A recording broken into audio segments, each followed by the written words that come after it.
Teofimo Lopez is clout chasing from Terence Bud Crawford now that he has a fight coming up next month, and Terence Crawford was having none of it. He said, Teo, yo little BA better worry about them little guys that's on your ass down there in your weight class. It's crazy. Every time I see yo, you don't even look my way. But when you in front of a camera, you got so much to say. You a pussy. Hey, Teo. No, real stuff. Good luck in your fight. Focus on him because he can fight, and I don't want you to look bad worrying about me when you got other problems on your hand. And Teo said, time will tell. You also need to focus on getting yourself out that trap contract you in with Errol Spence Jr. and Al Haymon.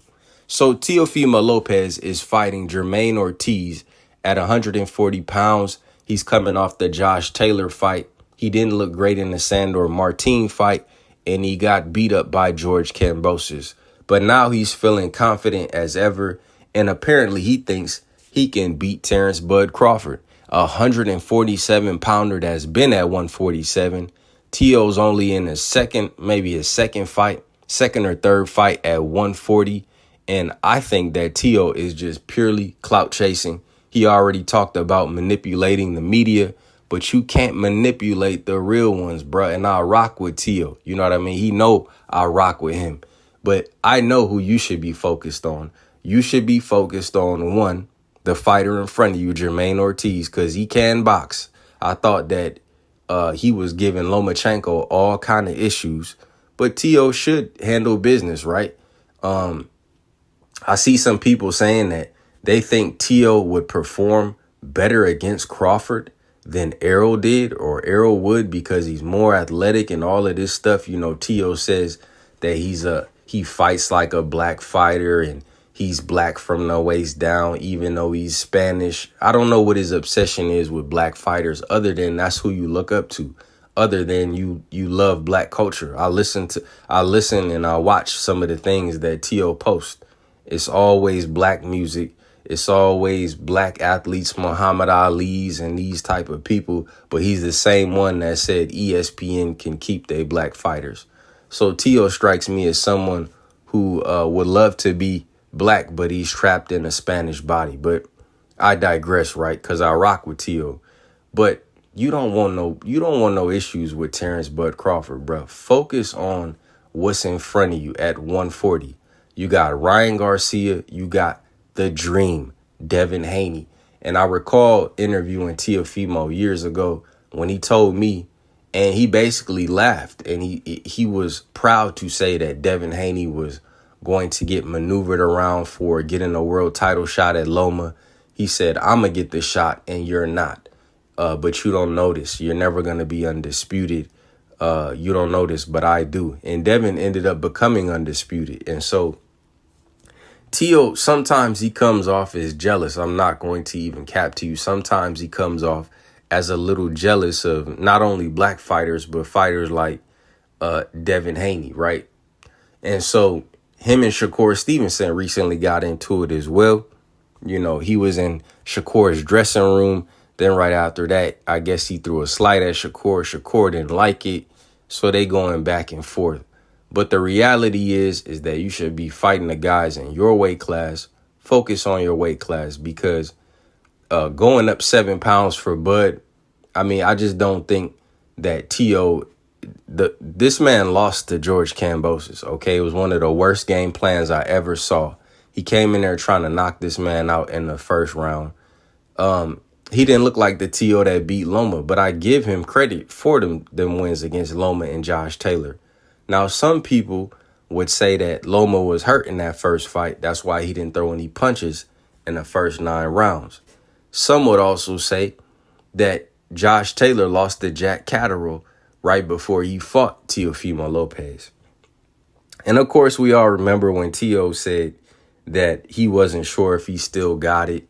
No one goes in there to look bad, okay? So I don't know why he's pump faking like he looked bad against Sandor Martin on purpose. No, I highly doubt that. Sandor Martin is a fighter that could turn a fight into a stinker, though. And, you know, if you're not patient, then he will make you look a certain way. So all in all, you know, Teo has his fight coming up in February All of a sudden, he's calling out Bud. He's talking about the two-time undisputed champion and being undisputed. Teofimo was never undisputed. You're not undisputed. You're not recognized as undisputed. And it just is what it is. You can fight Devin Haney, right? And kill all the noise, right? I think Teo does a great job marketing himself. But like I say, he has a lot of jealousy for people like Devin. I'm pretty sure they've sparred before.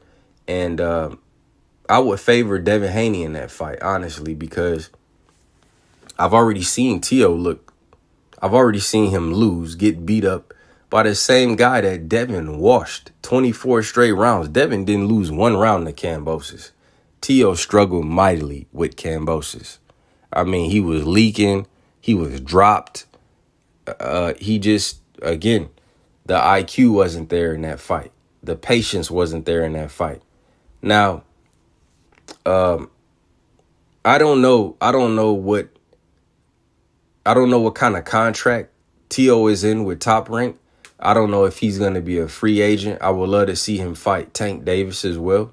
You know, I would definitely like to see Teo versus Tank or Devin versus Teo. But Bud Crawford is not someone you want to play around with.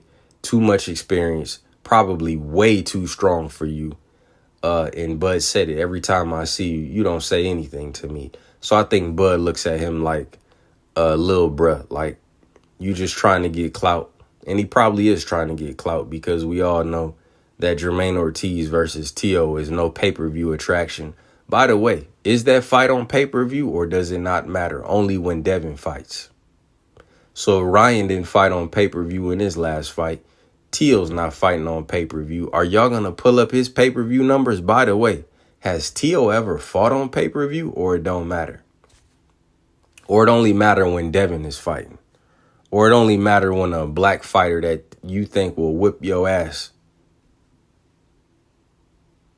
So, again, I'm going to ask that question. Is Teofimo Lopez's next fight on pay-per-view? Surely you know that, right? Surely you're going to add up his pay-per-view buys. How about his ticket sales? Are y'all going to produce the fucking gate numbers for Teo's fight as well? Or you only do that for Devin? Just clown-ass behavior, just me thinking about it, because I know it's not on pay-per-view. Of course it's not. And it shouldn't be. But again, Devin basically carried his fights. You know what I mean? Loma never fought on pay-per-view without Devin. He fights Regis on pay-per-view, and guess what? Regis is no big old star like that. So he carried that.